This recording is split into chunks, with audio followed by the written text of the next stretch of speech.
नमस्कार दोस्तों, Naresh IAS academy platform पर आपका स्वागत है। प्राचीन भारत से संबंधित कुछ सामान्य स्तर के क्वेश्चन आंसर डिस्कस करेंगे जो एसएससी एग्जाम और अन्य एग्जाम्स के लिए लाभदायक हैं। The question number 1 is Which of the following Vedas is written in both prose and verse? निम्न में से कौन सा वेद गद्य एवं पद्य दोनों में लिखा गया है? कुछ सैंपल क्वेश्चन हम YouTube पर दे रहे हैं, बाकी और डिटेल में नंबर ऑफ क्वेश्चन बल्क में आप हमारी वेबसाइट नरेश आईएएस एकेडमी से ले सकते हैं।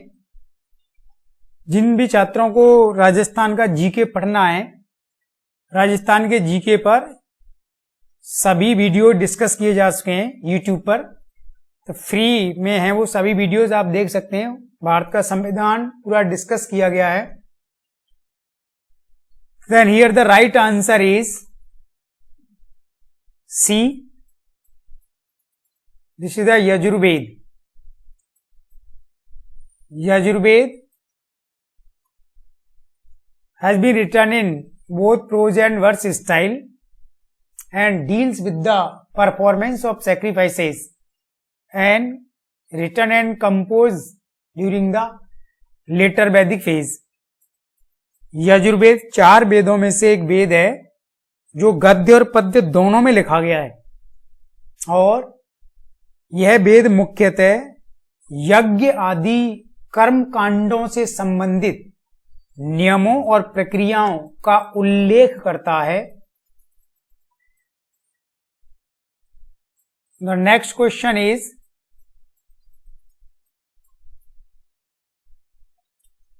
Chanakya was the prime minister of which ruler? Chanakya किस शासक का प्रधानमंत्री था? एसएससी, सीडीएस, एनडीए एग्जाम के लिए प्रैक्टिस के लिए काफी सारे क्वेश्चंस हमारी वेबसाइट पर दिए गए। सभी सब्जेक्ट्स में ये क्वेश्चंस अवेलेबल हैं। देन आप प्रिपरेशन करने के बाद अपनी प्रिपरेशन को चेक कर सकते हैं इन क्वेश्चंस के माध्यम से। The right answer is D. This was the Chandragupta Maurya. You know, Chandragupta Maurya was the founder of Mauryan dynasty and it lasted from the 4th century BC to 2nd century BC. And Chanakya, also called the Kautilya, and his birth name was Vishnugupta, served as the prime minister to Chandragupta Maurya, and Chanakya wrote a book which is called the Arthashastra, and the book deals with the mainly administrative policies and politics of that time. Chanakya, जिसका मूल नाम विष्णुगुप्त था, उनको कौटिल्य भी कहा जाता है।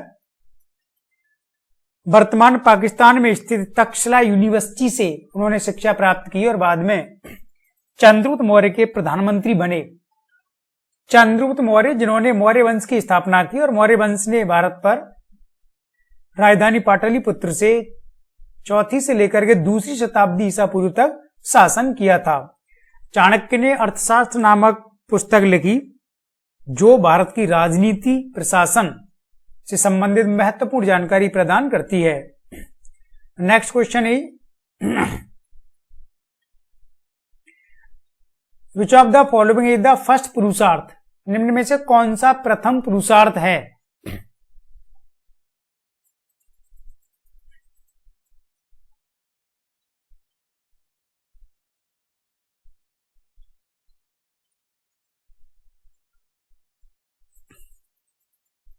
The right answer is C. This is the धर्म पुरुषार्थ।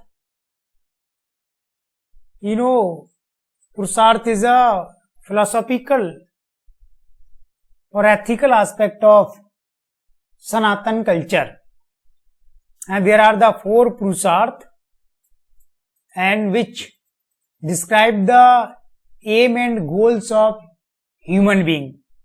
Every human being have to perform or finally attain the moksha or salvation. पुरुषार्थ भारतीय सनातन संस्कृति का एक नैतिक पक्ष है जिसमें प्रत्येक पुरुष यानी मनुष्य के जीवन के उद्देश्य और लक्ष्यों को निर्धारित किया गया है कि प्रत्येक मानव प्राणी को अपने जीवन में कौन से उद्देश्यों के लिए कार्य करना है। तो धर्म पहला पुरुषार्थ है और इसका पालन आरंभ से लेकर के और अंतिम समय तक करना होता है और मोक्ष अंतिम पुरुषार्थ है। Next question is, in which period the caste system started in India? Bharat में जाति प्रथा का आरंभ किस काल में हुआ?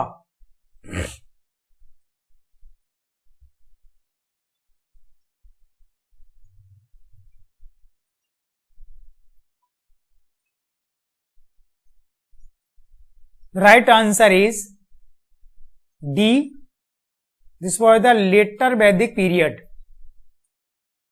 Letter Vedic period started from 1000 BC and completed in 500 BC, and this is the second development or phase of the Vedic period.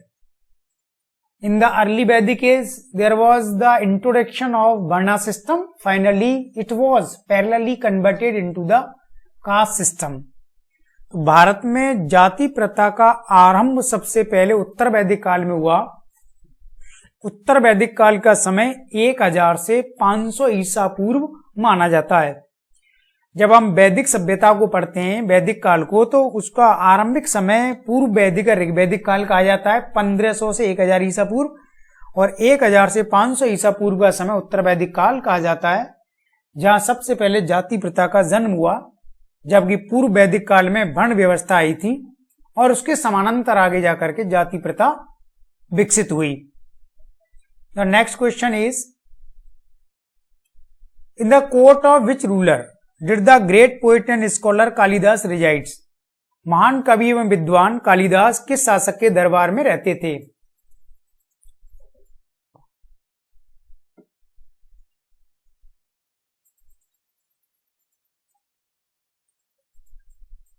Here the right answer is D.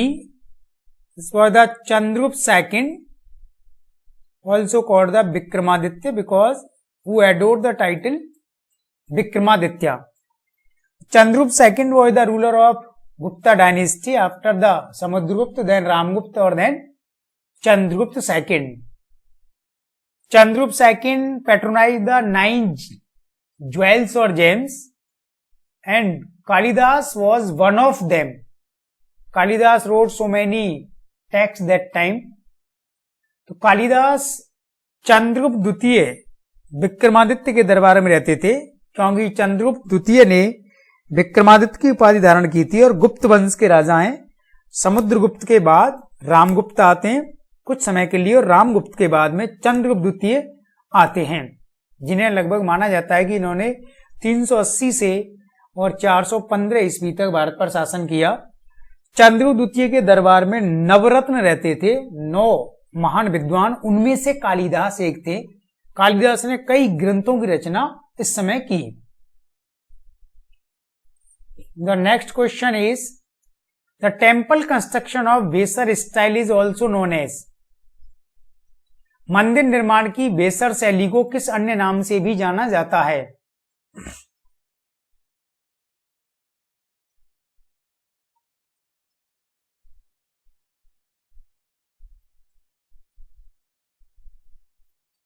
Right answer is B. This was the Chalukya शैली।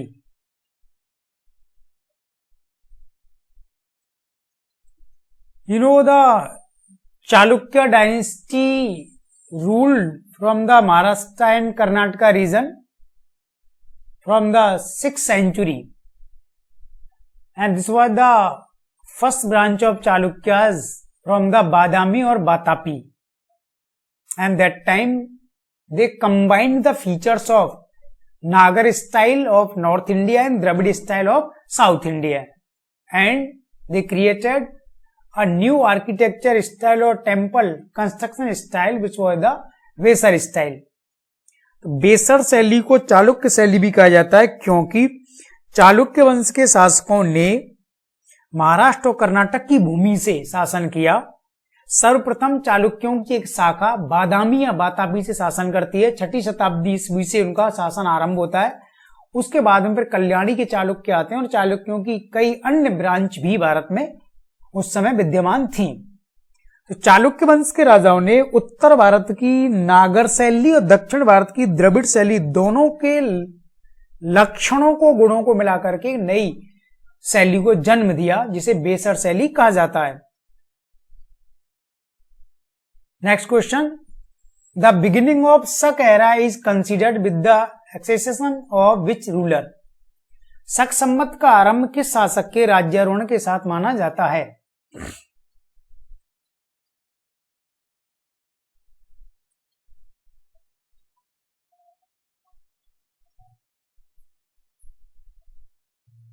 Right answer is D, this was the Kanishka. Kanishk was the ruler of Kushan dynasty, and Kushan basically belongs to the Yuchi tribes of China, and they were the inhabitants of the Tokharian region of China, and it is assumed that the Shak era started with the throne ceremony of Kanishka, and Kanishka held the last and the fourth Buddha council. Kanishka Kushan वंश के शासक हैं. 2री शताब्दी ईस्वी में इन्होंने शासन किया भारत पर, और कुषाण चीन की यूची जाति से संबंधित हैं और वहां के तोखारियन क्षेत्र से ये भारत आए. कनिष्क का दरबार महान विद्वानों के लिए जाना जाता है और कनिष्क ने ही चौथी और अंतिम बौद्ध संगीति का आयोजन किया कश्मीर के कुंडलवन में. अगला question, which of the following Vedas is the shortest in terms of number of mantras? निम्न में से कौन सा वेद मंत्रों की संख्या की दृष्टि से सबसे छोटा है?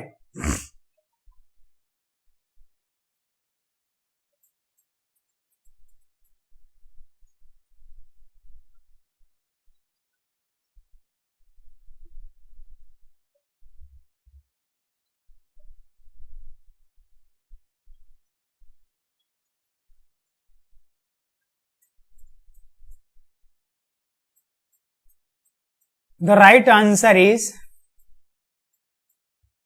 this is the C. Samveda is the shortest Veda according to the number of mantras.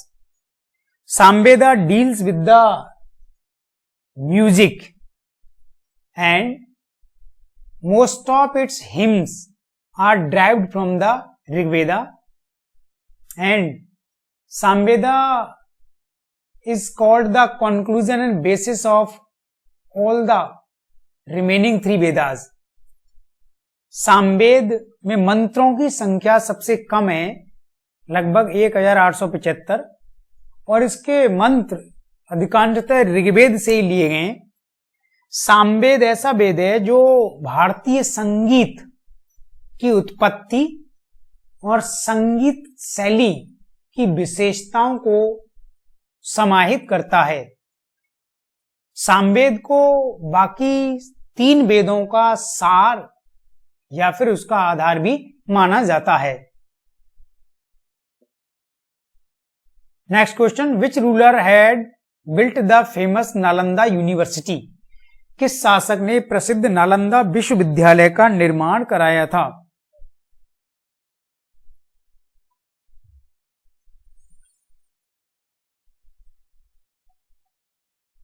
The right answer is B.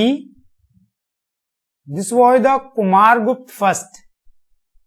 Kumargupta was the ruler under the Gupta dynasty, and during 6th century he built the Nalanda University, and now Nalanda is a district of Bihar state. And you know, in the 13th century or at the beginning of 13th century. It was attacked by a Turkish invader Bakhtiyar Khilji, and it was the famous residential universities and important centers of education since the 6th century to 12th century. Nalanda विश्वविद्यालय की स्थापना कुमारगुप्त के द्वारा की गई। कुमारगुप्त जो गुप्त वंश के शासक थे, 6ठी शताब्दी ईस्वी में उन्होंने इस विश्वविद्यालय का निर्माण कराया और यह एक आवासीय विश्वविद्यालय था और शिक्षा का महान केंद्र था। लगभग 600 वर्ष तक इसने शिक्षा के क्षेत्र में महत्वपूर्ण कार्य किया। बाद में मोहम्मद गौरी के साथ जो भी तुर्क आक्रमणकारी भारत आए थे, उनमें से एक बख्तियार खिलजी ने इस विश्वविद्यालय को नष्ट किया, इसको नुकसान पहुंचाया। Next question is, in which dynasty did Maharshi Patanjali right is महावास्य? महर्षि पतंजलि ने अपना महावास्य किस राजवंश के संरक्षण में लिखा?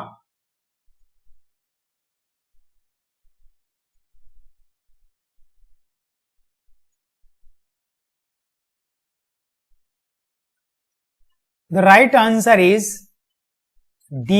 This was the Sung dynasty. You know, Sung dynasty ruled over India just after the Mauryan dynasties. Mauryan Empire was ended in 186 BC and Sung dynasty was founded by the Pushyamitra Sung. And the Maharishi Patanjali was his court poet and the chief priest of the ruler. And that time he wrote the Mahavasya. Mahavasya mainly based upon the grammar. It described the grammatical portion of the language. तो महर्षि पतंजलि ने अपना महावास्य सुंग वंश में रहकर लिखा। सुंग वंश की स्थापना पुष्यमित्र सुंग ने की और सुंग वंश ने प्राचीन भारत पर मौर्य काल के तुरंत पश्चात शासन किया है। पुष्यमित्र सुंग जो इस वंश के संस्थापक थे, उन्होंने ही मौर्य वंश के अंतिम शासक बृहद्रथ की हत्या की थी 186 ईसा पूर्व में, लगभग ऐसा माना जाता है। पतंजलि ने अपना जो ग्रंथ लिखा है महावास्य, यह व्याकरण पर आधारित एक ग्रंथ है। अगला question, Rath temples were built by which ruler? रथ मंदिरों का निर्माण किस शासक के द्वारा किया गया?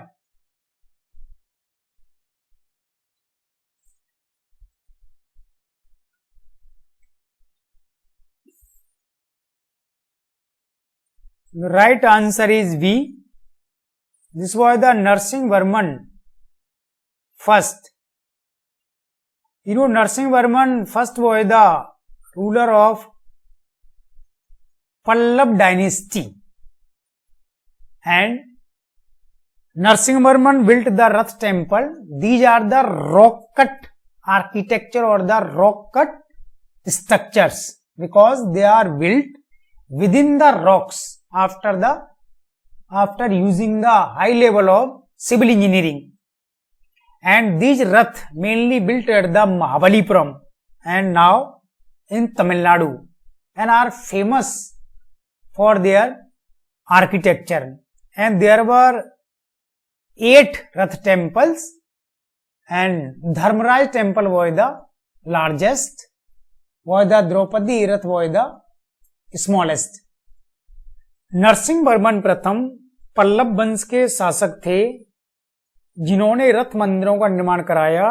इनको रथ मंदिर इसलिए कहा जाता है क्योंकि चट्टानों को काट करके उनमें रथ के जैसे आकार के मंदिर बनाए गए। 5 पांडवों के नाम पर रथ मंदिर, एक द्रौपदी के नाम से, एक गणेश मंदिर और एक पिडारी मंदिर। नकुल और सहदेव दोनों का एक कंबाइंड रथ मंदिर है और इनमें धर्मराज युधिष्ठिर का रथ मंदिर सबसे बड़ा है जबकि द्रौपदी रथ मंदिर सबसे छोटा है। और ये रथ मंदिर महाबलीपुरम में बनाए गए थे और यह वर्तमान तमिलनाडु में है। The next question is, Banabhatta was the court scholar of which ruler? Banabhatta किस शासक का दरबारी विद्वान था?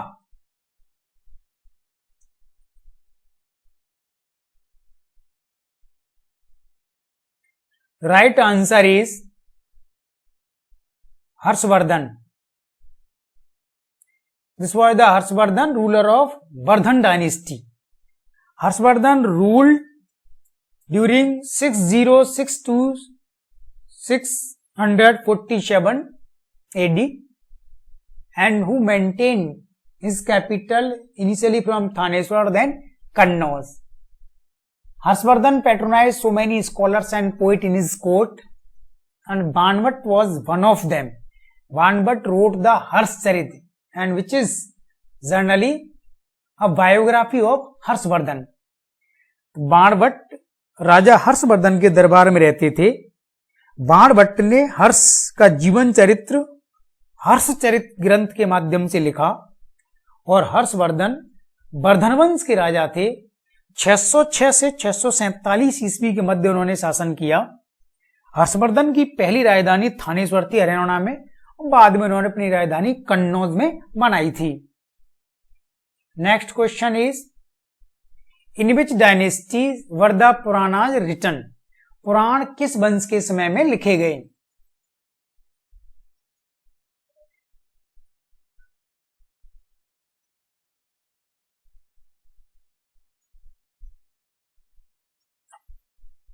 Right answer is this was the Gupta dynasty. Gupta dynasty ruled over India between the 3rd to 6th century and this was the Srigupt, earlier ruler and generally considered the founder, but the real founder was the Chandragupta first. And Puranas are the last portion of Indian classical culture and they were started and finally composed during the Gupta age. तो पुराण भारतीय संस्कृति के अंतिम ग्रंथ हैं जिन्हें गुप्त काल में लिखना आरंभ हुआ और गुप्त काल में इनको पूरा भी किया गया. और गुप्त वंश ने 3री से लेकर 6ठी शताब्दी ईस्वी के मध्य शासन किया. श्रीगुप्त इस वंश के पहले राजा थे जिन्हें संस्थापक भी माना जाता है, लेकिन चंद्रगुप्त प्रथम को वास्तविक संस्थापक कहा जाता है. Next question. The famous Brihadeshwara temple of Tanjore is also known by which other name. Tanjore के प्रसिद्ध बृहदेश्वर मंदिर को किस अन्य नाम से भी जाना जाता है.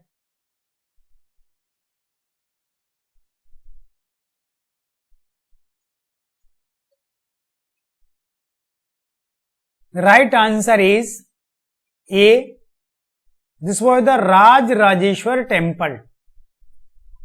You know, Tanjore was the capital of Chola rulers and this was the Rajraj Pratham in the 10th and 11th century who built the Brihadeshwar temple, also called the Rajrajeshwar after the Chola ruler Rajraj.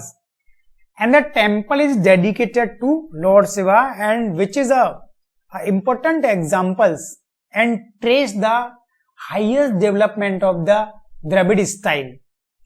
Rajrajeshwar मंदिर का निर्माण चोल वंश के राजा राजराज ने कराया. इसे बृहदेश्वर मंदिर भी कहा जाता है. चोल वंश के राजाओं की राजधानी तंजौर थी जो वर्तमान में तमिलनाडु में है और यह मंदिर दक्षिण भारत की द्रविड़ कला शैली का सर्वोत्तम विकास को इंगित करता है और राजराज प्रथम का जो समय है 11वीं और 10वीं शताब्दी का अंतिम फेज माना जाता है. अगला question. The famous Chandawar war took place in 1194 between. प्रसिद्ध चंदावर का युद्ध 1994 में किसके मध्य हुआ.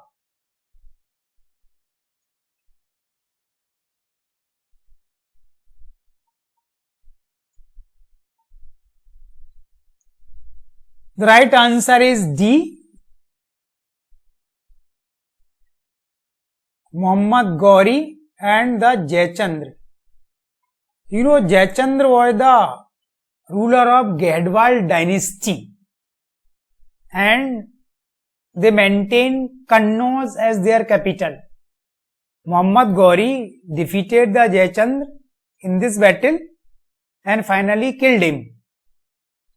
तो मोहम्मद गौरी और राजा जयचंद्र के बीच में यह युद्ध हुआ. चंदावर वर्तमान उत्तर प्रदेश में है.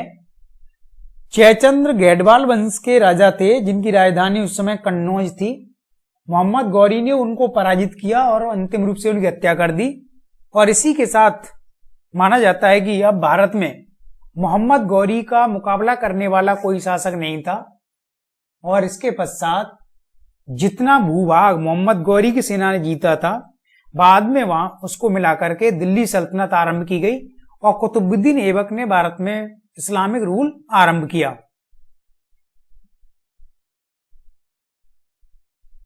Next question is the king of which dynasty built the famous Kailash temple of Ellora. Ellora का प्रसिद्ध कैलाश मंदिर किस राजवंश के राजा ने बनवाया?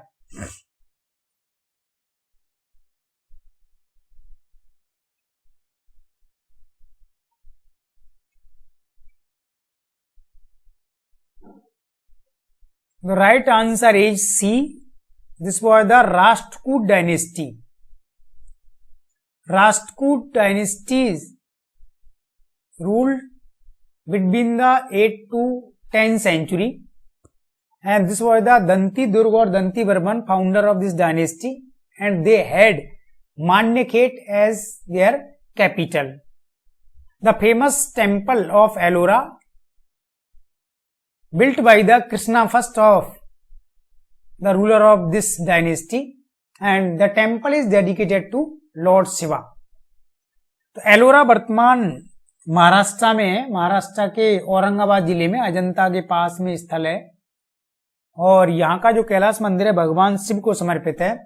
राष्ट्रकूट वंश के राजा कृष्ण प्रथम ने इसका निर्माण कराया 8वीं शताब्दी में. राष्ट्रकूट वंश का जो समय है दक्षिण भारत में 8वीं से 10वीं शताब्दी के मध्य राष्ट्रकूट वंश के राजाओं की राजधानी मान्यखेत या मालखेत थी, जो वर्तमान कर्नाटक में है. Next question, when did Mahmud Ghaznavi attacked India. Mahmud Ghaznavi ने भारत पर आक्रमण कब किया?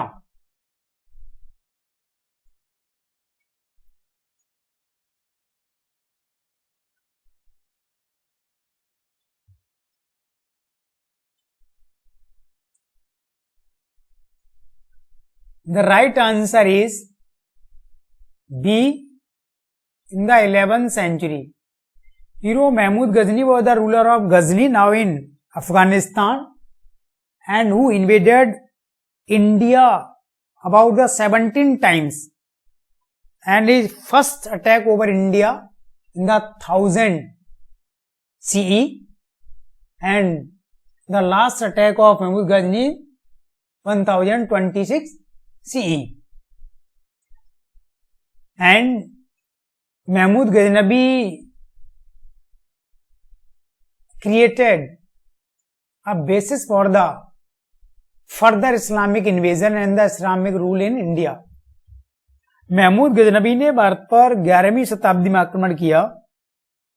उसने सन 1000 से लेकर 1026 के बीच में कुल 17 बार आक्रमण किए भारत पर.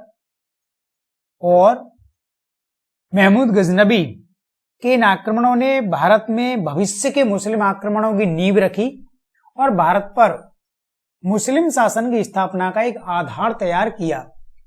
तो महमूद गजनबी अफगानिस्तान के गजनी क्षेत्र का शासक था.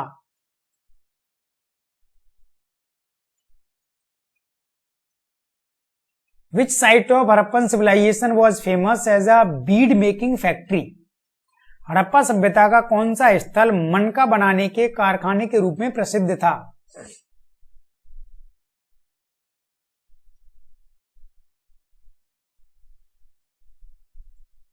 Right answer is D. This was the Chanhudaro. You know Chanhudaro now in Sindh province of Pakistan, a important Harappan site, and it is also called the factory site of Harappan civilization. And famous for the weed making and different kinds of crafts. तो चनूदड़ो वर्तमान पाकिस्तान के सिंध प्रांत में है, प्रमुख हड़प्पा कालीन एक स्थल है और यह सिंधु नदी के किनारे बसा हुआ है। हड़प्पा सभ्यता का इसको कारखाना स्थल भी कहा जाता है, फैक्ट्री साइट, और यह मनका बनाने की फैक्ट्री के लिए या उद्योग के लिए प्रसिद्ध था उस समय। Next question, during which dynasty did Fa-Hien A Chinese traveller visit India? चीन के यात्री फायान ने किस राजवंश के समय भारत की यात्रा की?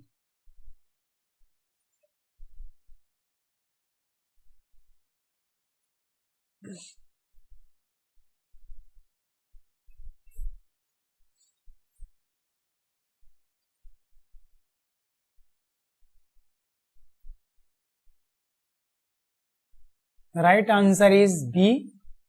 This was the Gupta dynasty. You know, Chinese traveler Faiyan, also called the Faxian, visited India during the Chandragupta II Vikramaditya, the Gupta ruler, and who stayed around 12 years in the court of ruler, and after returning India, Faiyan wrote Foka Yuki or the records of Buddhist kingdom. Fa-Hien चीनी यात्री था जो गुप्त वंश में राजा चंद्रगुप्त द्वितीय विक्रमादित्य के दरबार में आया था। लगभग 12-13 साल उसने यहाँ पर निवास किया, बौद्ध धर्म पर अध्ययन किया और यहाँ से जाने के बाद उसने फोका यूकी नामक एक ग्रंथ लिखा था।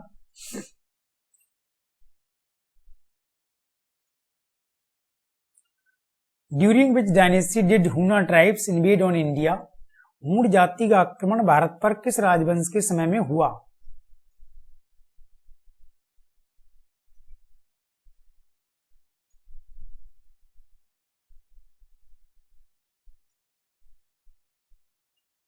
Right answer is B, Gupta dynasty. Hun was the tribes of Central Asia and this was the Tormar, the Huna leader, and his successor Mihirkul. And that time Skandgupt and Narsingupt Baladitya were the Gupta rulers and they bravely faced the invasion. Finally Huna were defeated. तो हूण जाति central Asia से संबंधित थी। जब इन्होंने भारत पर आक्रमण किया तो उस समय भारत में गुप्त वंश के राजा स्कंदगुप्त और उसके बाद नरसिंहगुप्त बालादित्य का शासन था। हूण जाति की तरफ से सबसे पहले तोरमान ने आक्रमण किया, उसके बाद उसके उत्तराधिकारी पुत्र मिहिरकुल ने, लेकिन अंतिम रूप से हूण जाति को वापस जाना पड़ा और वे पूरी तरह से भारत पर अधिकार करने में सफल नहीं हुए। तो SSC exam, CDS, assistant commandant, ND exam के लिए बहुत सारे प्रैक्टिस के लिए क्वेश्चन आपको हमारी वेबसाइट नरेश आईएएस अकेडमी पर अवेलेबल हैं। सभी सब्जेक्ट के लिए प्रैक्टिस क्वेश्चंस हैं, तो आप अपनी तैयारी को इन क्वेश्चंस के माध्यम से चेक कर सकते हैं कि जिस प्रकार के क्वेश्चन पूछे जा रहे हैं वो हमसे सॉल्व हो रहे हैं। राजस्थान का पूरा जीके फ्री में यूट्यूब पर पढ़ा दिया गया है। भारत का संविधान पूरी तरह से फ्री में दिया गया है 166 वीडियोस के माध्यम से। और भी डिफरेंट सब्जेक्ट्स पर जिस भी सब्जेक्ट का आपको नोट्स चाहिए, शॉर्ट नोट्स, जो भी एग्जाम आपको क्रैक करना हो तो उसके लिए आप हमसे कांटेक्ट कर सकते हैं। हिंदी और इंग्लिश दोनों मीडियम में कंटेंट अवेलेबल है। पर्सनल क्लासेस के लिए, गाइडेंस के लिए भी आप कांटेक्ट कर सकते हैं। Thank you.